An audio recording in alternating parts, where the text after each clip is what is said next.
dibuatkan semacam BPJS Ketenagakerjaan Khusus ojol. Nah, bagaimana dengan pengemudi ojol? Menurut saya harus kita tegaskan bahwa ojol adalah pekerja. Itu jelas. Jadi walaupun di undang-undangnya itu disebut sebagai pekerja di luar hubungan kerja, tapi disebut sebagai semata-mata mitra saja, itu juga menurut saya tidak tepat. Teman-teman sekalian, kami melihat di beberapa negara, ini praktek beberapa negara, ada yang melakukan perubahan menjadikan mereka sebagai pekerja di dalam perusahaan online. Ada yang menjaga bentuk sebagai kontraktor independen, atau mitra.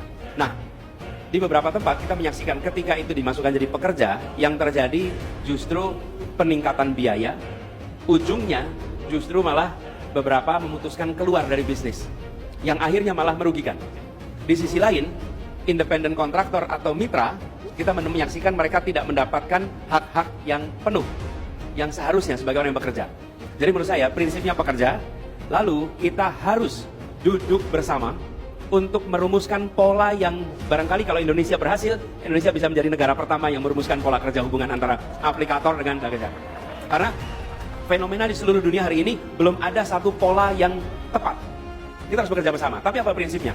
Menurut saya negara harus hadir untuk membantu memberikan jaminan kerja, jaminan kesehatan kepada semua yang bekerja di industri online, ojek online ini. Harus. Bahkan kalau dalam catatan kami, semua regulasi yang terkait dengan ini harus disiapkan oleh Kementerian Tenaga Kerja. Kementerian Kerja tidak boleh absen, justru harus hadir dan menyusun regulasi untuk para pekerja online. Lalu yang tidak kalah penting, saya membayangkan dibuatkan semacam BPJS Ketenagakerjaan Khusus ojol.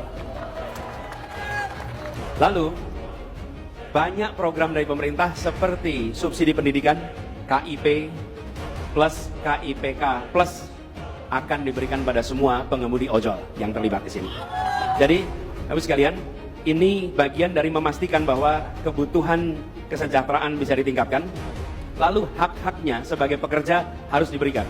Menurut saya harus boleh ada hak berserikat bagi pekerja ojol. Selama ini tidak ada.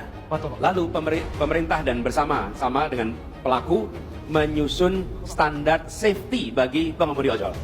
Karena kita tahu banyak sekali kejadian kecelakaan karena tidak ada batasan jam kerja, tidak ada unsur kontrol, dan kelelahan itu sangat bisa terjadi, dan ketika kelelahan terjadi potensi kecelakaan itu sangat tinggi.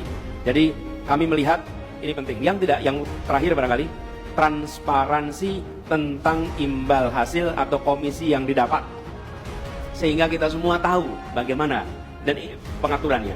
Ini menurut saya penting dan pemerintah tidak bisa diam. Ada 4 juta warga negara Indonesia. Nah, di lapangan kita menemukan, saya sering mendengar dari apa yang diungkapkan, apa itu di sosial media atau interaksi langsung, sebagian memang menginginkan, cukup banyak menginginkan fleksibilitas. Ada keinginan untuk tetap punya fleksibilitas di sini. Tapi di sisi lain punya keinginan untuk lebih sejahtera. Jadi fleksibilitasnya dijaga, jaminan pekerjaannya diberikan, lalu kemudian ada peningkatan kesejahteraan. Nah, rumusnya kita duduk sama-sama, kita buatkan aturannya, negara tidak absen, negara hadir dan buat regulasinya. Baik. Nanti kalau ada yang ini berpikir, apakah itu mungkin, Pak? Mungkin. Kenapa mungkin? Ketika kami bekerja di Jakarta dulu, kita menyusun itu tanpa dikendalikan oleh siapapun yang raksasa-raksasa di Indonesia. Nggak usah. Kita buat sama-sama menguntungkan, gitu. Baik, negara harus adil, ya Pak ya. Itu dia poin pentingnya.